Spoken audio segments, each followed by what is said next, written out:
सरकारी स्कूल की नई पहचान मनिका पार ने किया कमाल। जब एक छोटे से गांव का स्कूल बना, पूरे क्षेत्र की प्रेरणा। मनिका पार विद्यालय बदलाव की नई इबारत। जानिए किनका है सबसे बड़ा योगदान।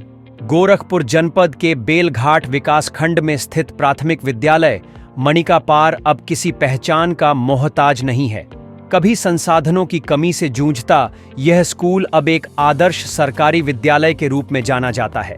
इस बदलाव के पीछे प्रधानाध्यापक विजय कुमार चौधरी, शिक्षकों, अभिभावकों और समाज सेवियों का अमूल्य योगदान है। खासकर हिंदुस्तान पेट्रोलियम के सहयोग से स्कूल को एक नई दिशा मिली है, जिससे शिक्षा का स्तर और संसाधन बेहतर हुए हैं। बदलाव की कहानी उन्हीं की जुबानी। इस प्रेरणादायक बदलाव को और करीब से जानने के लिए देखिए हमारे संवाददाता अनूप कुमार सिंह का विशेष साक्षात्कार। इसमें प्रधानाध्यापक, अभिभावकों और समाज सेवकों से जानेंगे कि कैसे यह स्कूल एक साधारण सरकारी स्कूल से एक मॉडल स्कूल में बदल गया, कैसे बदली स्कूल की तस्वीर, किन चुनौतियों को पार कर स्कूल बना रोल मॉडल, हिंदुस्तान पेट्रोलियम का सहयोग कैसे बना वरदान। देखिए इस विशेष रिपोर्ट में, क्योंकि बदलाव की ये कहानी हर किसी को जाननी चाहिए। गोरखपुर जिले में जो है बेलघाट ब्लॉक अंतर्गत एक विद्यालय है, लगातार सुर्खियों में बना रहता है। शिक्षा का यह मंदिर जहां बच्चों को पठन पाठन की व्यवस्था तो कराता ही कराता है, लेकिन तमाम ऐसी जो है अत्याधुनिक सुविधाओं से लैस है यह विद्यालय। आज जो है आज के ज़माने में कॉन्वेंट विद्यालय की बहुत ही चर्चा बोलबाला है। अपने बच्चों को लोग जो है कॉन्वेंट विद्यालय में भेजते हैं, लेकिन हम बात करें इस विद्यालय की, काफ़ी वास्तव में मतलब जो सुनने को मिलता है, लेकिन हमने जो है उपस्थित यहाँ होकर के जानने की कोशिश किया वास्तविकता, जमीनी हकीकत क्या है यहाँ की। आपको बता दें यह विद्यालय जो है कहीं ना कहीं जो इस पिछड़े क्षेत्र में जो है एक मिसाल साबित होता हुआ दिखाई दे रहा है। और आइए हम पहले तो मिलाते हैं इस विद्यालय के जो प्रधानाध्यापक हैं, इनसे जानेंगे पहले तो इस विद्यालय के बारे में, हमारे दर्शकों को क्या कहेंगे इस विद्यालय को लेकर के। पहले तो अपना परिचय बता दीजिए। जी, मेरा नाम विजय कुमार चौधरी है, मैं यहाँ का इंचार्ज प्रधानाध्यापक हूँ जी। और ये प्राथमिक विद्यालय हमारे जो स्थापना 1995 में हुई थी, निरंतर विद्यालय प्रगति किया।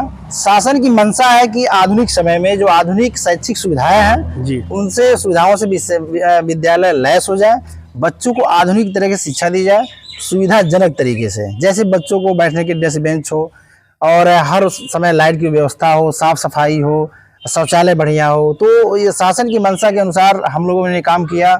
जो भी सुविधाएं सरकार से मिलती हैं, ग्रांट मिलते हैं, उनका हमने 100% प्रयोग करने का प्रयास किया।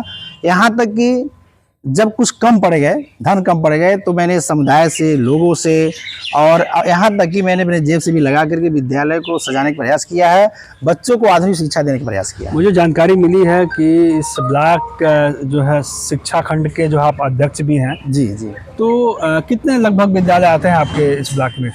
मेरे ब्लॉक में जो है 172 विद्यालय हैं। अच्छा जी। 172 विद्यालय में आपके विद्यालय की जो रूपरेखा है दिखाई दे रही है। अन्य विद्यालयों में क्या कारण है कि वो उस तरीके की व्यवस्थाएं नहीं हो पाती? क्या है, मतलब क्या ऐसा है क्या? अब इसके अगर कारणों की हम बात करें तो कहीं न कहीं जैसे कहा जाता है ग्राम पंचायत का योगदान।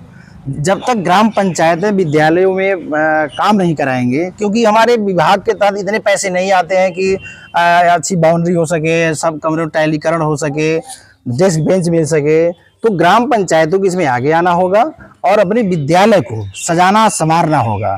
मेरा मानना है कि जो विद्यालय होते हैं वो गांव के बच्चों के लिए हैं और ग्राम पंचायत उस गांव में ही, गांव के ही लिए काम करता है। तो अगर ग्राम पंचायत है, हमारे प्रधानाध्यापक साथी और जो है समुदाय, अगर ये तीनों मिलकर काम करें तो निश्चित रूप विद्यालय इसी तरह से अन्य विद्यालय भी हो जाएंगे। तकरीबन कितने बच्चे हैं इस विद्यालय में आपके? यहाँ इस समय मेरे पास 138 बच्चे हैं और उसमें से लगभग 90% हमारी उपस्थिति रहती है, उसको 100% हम ले जाने का प्रयास कर रहे हैं। सभी बच्चे हमारे टाइम से आते हैं, टाइम से पढ़ाई होती है और उनको हर तरह के आधुनिक शिक्षा देने का प्रयास करते हैं हम लोग। यानी जागरूकता और ग्राम पंचायत की जो ग्राम पंचायत के अध्यक्ष होते हैं उनकी जो है मतलब कहीं ना कहीं विद्यालय में अगर उनका श्रेय अच्छा है और जो सपोर्ट मिला है उससे कहीं ना कहीं इस कायाकल्प का जो है वास्तविकता दिखाई देता है। आइए आपको इसकी वास्तविकता, जमीनी हकीकत अंदर चल के दिखाते हैं। क्या वास्तविकता है विद्यालय के अंदरूनी छोर में, क्या ऐसी चीजें हैं कि जो लोग जो है देखने के लिए उत्साहित हैं। ये विद्यालय जो है लगातार उपस्थिति होती है। कहीं ना कहीं इस कमरे की जो है बात करें तो देखिए कमरे की डिजाइनिंग और कमरे की बैठने के लिए, पठन पाठन के लिए कितनी अच्छी व्यवस्थाएं हैं। तो ये कहीं ना कहीं सुनने को मिला है कि हिंदुस्तान पेट्रोलियम जो है इस विद्यालय को गोद भी ले लिया है। तो कहीं ना कहीं उससे भी जो है आपको बहुत ही चीजें बदलाव आई है, तो उसको लेके क्या कहेंगे? हाँ, क्योंकि जानते हैं कि हमारे देश में CSR के तहत है, कंपनियों को पे नियम लागू किया गया है कि आप सामाजिक सहायता के तहत विद्यालयों में काम कर सकते हैं। तो इसी के तहत मुझे पता चला था हिंदुस्तान पेट्रोलियम के विषय में, तो उनसे मैंने संपर्क किया और उन्होंने जानना चाहा कि इस विद्यालय में क्या क्या नहीं है। तो मैंने बताया कि डेस्क बेंच नहीं है, लाइट की सुविधा नहीं मिल पाती हमको। तो हिंदुस्तान पेट्रोलियम के माध्यम से हमें जो है डेस्क बेंच मिल गए और 24 आवर लाइट के लिए सोलर पैनल भी मुझे मिल गए। और बोर्ड की जो बात थी तो छोटे छोटे बोर्ड थे मेरे पास, तो बड़े बोर्ड मिल गए। इस पे वाकई में अब इतने बड़े बोर्ड हैं कि इस पे लिखाना पढ़ाना बहुत इजी हो गया है। पंखे हर क्लास में 2-2 पंखे हैं, तो इससे कहीं ना कहीं उसका मुझे फायदा मिला है। और मैं चाहूँगा कि ऐसे लोग जो सामुदायिक सहयोग के तहत कुछ करना चाहते हैं तो उनको प्राथमिक विद्यालयों में जरूर आना चाहिए।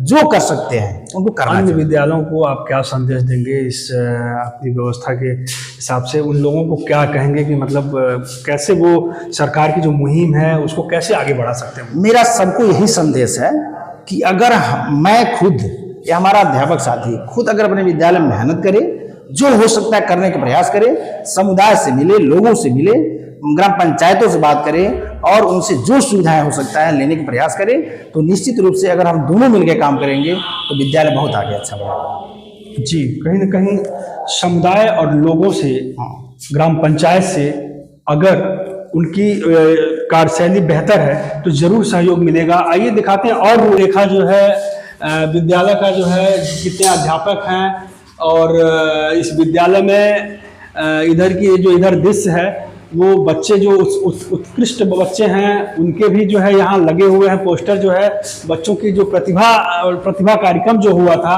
उसमें बच्चों का कहीं न कहीं जिला लेवल पे भी अनेक कार्यक्रमों में बच्चे जो है भाग लिए और इस विद्यालय का नाम रोशन किए। तो चौधरी जी क्या कहेंगे? जो है अब मुझे लगता है कि इस विद्यालय में ऐसी कुछ नई नई चीज़ें देखने को मिलती है कि जो है मतलब एक अद्भुत नज़ारा दिखाई देता है। देखिए, मेरा प्रयास रहता है कि जो चीजें शहरों में देखने को मिलती हैं, ग्रामीण क्षेत्रों में सुविधाएं नहीं मिल पाती हैं, बच्चे उनको नहीं जान पाते हैं, तो मेरा प्रयास रहता है कि उन सभी चीजों से बच्चों को मैं इस ग्रामीण क्षेत्र में रूबरू कराऊं। जैसे आप देख रहे हैं यहाँ पे खेल कूद का है, तो मैं लगातार अपने यहाँ से बच्चों को खेल कूद में जिला स्तर पे ले जाता हूँ। बच्चे वहाँ मेडल जीते हैं, मंडल तक हम गए हैं।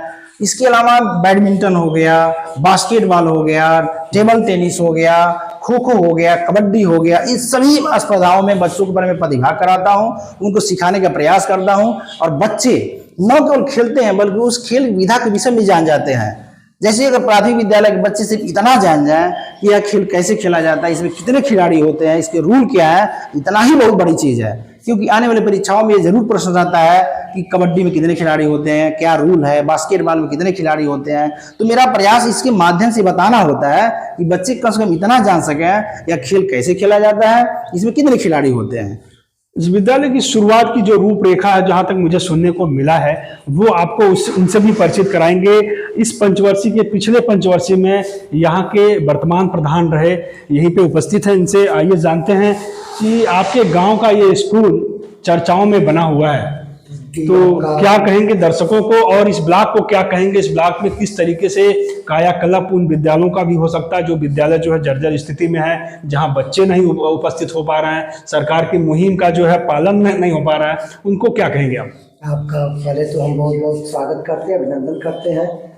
साथ ही मेरा मानना है कि शिक्षा जो है सभी समस्याओं की मास्टर चाबी है और ग्रामीण अंचल में बिना शिक्षा स्वास्थ्य के सुधार में किए कुछ आगे हम नहीं बढ़ सकते। जी। तो ऐसे में जो हमारे प्राथमिक विद्यालय हैं, जैसा कि हम सुनते हैं दिल्ली में फला विद्यालय जी। बड़ी चर्चा होती है, तो मेरा मानना था कि ऐसा विद्यालय क्यों यूपी में नहीं हो सकता है, हमारे वहाँ नहीं हो सकता, हमारी पंचायतें क्यों नहीं सक्रिय हो सकती। ऐसे में जब चौधरी जी ने 2018-19 में जब चार्ज लिया तो 2 धुरी प्रधानाध्यापक और ग्राम प्रधान में था संयोग से उस समय, तो हम लोगों ने मिल करके लगभग उस समय हम 1-2 साल 1.5 साल लगभग मौका मिला। हम लोगों ने इस विद्यालय के विकास की गति को इतनी तेज गति दिया कि जिसकी चर्चा दूर दूर तक हुई और एक प्रेरक विद्यालय के रूप में हुआ, जो एक नजीर पेश किया पूरे ब्लॉक के अध्यापकों में, प्रधानाध्यापकों में, प्रधानों में भी, कि अगर मनिका पार में ऐसा हो सकता है तो क्यों और जगह नहीं हो सकता। आज निश्चित रूप से बहुत सारे ग्राम पंचायतें ऐसी हैं, बहुत सारे प्रधानाध्यापक ऐसे हैं जो बहुत बेहतर कर रहे हैं, देखने में अच्छा लगता है। और निश्चित रूप से हम सभी जो विद्यालय समितियां हैं, प्रधानाध्यापक हैं, प्रधानगण हैं, सबसे अनुरोध करता हूं कि आप लोग अपने अपने ग्राम पंचायत में शिक्षा के बेहतरी के लिए वहाँ पे जो भौतिक संसाधन है उसको आप मुहैया कराएं। जैसे कि देख सकते हैं हर रूम में 2-2 फैन, बैठने की व्यवस्था, टाइल्स, बाउंड्री, किचन गार्डन, पीने के आरओ प्लांट, सोलर सिस्टम, यहाँ तक कि प्रोजेक्टर। निश्चित रूप से जग जाहिर है कि प्राथमिक विद्यालय मनिका पार एक प्रेरक विद्यालय बन चुका है। जैसा कि अब तक भ्रमण के दौरान आप सभी लोगों ने देख चुका है, तो मैं पूरे क्षेत्रवासियों को संदेश देना चाहता हूं और विशेष करके प्रधान और प्रधानाध्यापकों को कि आप सभी लोग तन मन से अपने शिक्षा के लिए जो आपके क्षेत्र के नौनिहाल बच्चे हैं उनको शिक्षा दिलाने में अपनी भूमिका निभाएं और भौतिक, आर्थिक, सामाजिक जो भी जिस तरह से सरकार के जो योजनाएं मिल रही हैं उनको बच्चों तक पहुँचाएँ। सर मनिका पार में मैं क्या, यहाँ के सभी क्षेत्रवासी जितने लोग भी हैं, इस ब्लॉक का सबसे टॉप विद्यालय है। और देखा जाए तो अगर मेरी पर्सनल राय बताएंगे तो मेरे खुद के बच्चे यहीं पर पढ़ते हैं। हालांकि ऐसा नहीं, मेरा डॉक्टर आर के चौहान शंकरपुर क्लिनिक है, और ऐसा नहीं है कि प्राइवेट स्कूल नहीं है, यहाँ पर बहुत से स्कूल हैं, बट यहाँ पर क्या है कि वो फैसिलिटी नहीं मिल पाती जो ये सरकारी विद्यालय में मिल रहा है आज की डेट में। मेरे को ये महसूस हुआ, और जो भी यहाँ पर अगर आएगा कोई इस चीज़ को देखेगा और फील करेगा, फिजिकली और मेंटली बच्चों का ये विकास होना जरूरी है। हर विद्यालय में होता है क्या है, वो पढ़ाई पर जोर देते हैं, बच्चों के लिए फिजिकली एक्टिविटी नहीं होती है। आप थोड़ा सा कैमरा घुमा के देखेंगे, यहाँ पर यहीं से खड़े खड़े मैं आपको टूर करा, बास्केटबॉल है, वॉलीबॉल हो गया, बैडमिंटन हो गया, कबड्डी का ग्राउंड, यहाँ तक कि आपको यहाँ पर एग्रीकल्चर, गोभी का या कह लो वहाँ पर प्याज, केले का पेड़, नारियल का पेड़, हर चीज़ें मिल जाएंगी। जब छोटे बच्चों को शुरू से स्टार्टिंग से अगर ये सब चीज़ें ज्ञान होगा, आगे चल के वो बच्चा कहाँ जाएगा। तो मैं इस चीज़ के बारे में बस इतना ही बोलना चाहूँगा, टॉप का विद्यालय है, जो भी बच्चा अगर यहाँ पढ़ रहा है नो डाउट इसका भविष्य बहुत आगे जाएगा। तो मोटिवेट भी करूँगा जो लोग सोचते हैं सरकारी में पढ़ाई नहीं होती या फैसिलिटी नहीं है, इनको कोई सुविधा नहीं मिल रही है, तो वो गलत है। कहीं ना कहीं यहाँ पर के थ्रू पढ़ाई होना, और बच्चों के लिए जैसे खेल खेल में पढ़ाई, बच्चे खेल खेल के पढ़ते हैं। यहाँ पर टीचर को ऐसे नहीं बोलना पड़ता है कि बेटा तुम पढ़ो। मेरा खुद का बच्चा है, इसको आपने देखा होगा, कई बच्चे विद्यालय जाने से पहले रोते हैं, मैं नहीं जाऊंगा विद्यालय यार, जबरदस्ती खींच के लेके आना पड़ता है। पर मेरा बेटा ऐसा है कि पापा मेरे को पढ़ने जाना, जल्दी रेडी करो। रीजन ये आगे यहाँ खेलता बहुत है। यहाँ पर देखेंगे झूला लगा हुआ है, स्केटिंग लगी हुई है, हर चीजें मिलती है। बच्चा आएगा खेलेगा, मैं भूल जाता हूँ बच्चा स्कूल गया है क्या, टेंशन ही नहीं है उसको, बच्चे का दिल लगता है यहाँ पर। मनिका पार प्राइमरी विद्यालय के बारे में जब हमें सुनने को मिला, लोगों ने बताया, तो मैं एक बार सोचा कि एक बार प्राइमरी विद्यालय पे आके देखा यहाँ की खूबसूरती, यहाँ की पढ़ाई, यहाँ की लिखाई, यहाँ के मास्टर साहब का किए हुए कार्य मुझे बहुत अच्छा लगा। उनसे प्रेरित होकर हमने भी कहा कि इस विद्यालय के लिए हम क्या सहयोग कर सकते हैं, क्या सामाजिक कार्य कर सकते हैं। उसी के उपलब्ध में आज हम लोग फिर इस विद्यालय पर आए और विद्यालय की चीज़ें देखकर बहुत ही मन प्रसन्नित हुआ। इसके लिए ढेर सारी बधाई और शुभकामनाएं यहाँ के सारे गुरुजनों को लिए। बिटिया का जन्मदिन भी मनाए थे आप यहाँ पर? बिटिया के जन्मदिन का ऐसा लगा कि यदि जन्मदिन ही मनाना है तो क्यों ना हम अपने बच्चों के बीच में मनाएं। तो मास्टर साहब से हमने कहा कि क्या बच्चों के हम जन्मदिन मना सकते हैं, तो बच्चों को यहाँ लेके आए और बिटिया का जन्मदिन मनाए। मास्टर साहब के माध्यम से, बिटिया के माध्यम से एक आम का पेड़ भी लगाया गया है। सपना सिंह के नाम से। क्या संदेश देंगे आप? और अन्य विद्यालयों के लिए भी कहेंगे कि आइए एक बार मनिका पार प्राइमरी विद्यालय पर घूमिए, देखिए, और इसी तरह से आगे और भी विद्यालयों के लिए आप लोग प्रयास करिए और हम लोग आपके साथ हैं। रिपोर्ट अनूप कुमार सिंह। इस खबर को लाइक, शेयर और कमेंट करें ताकि यह क्रांतिकारी बदलाव सभी तक पहुंचे।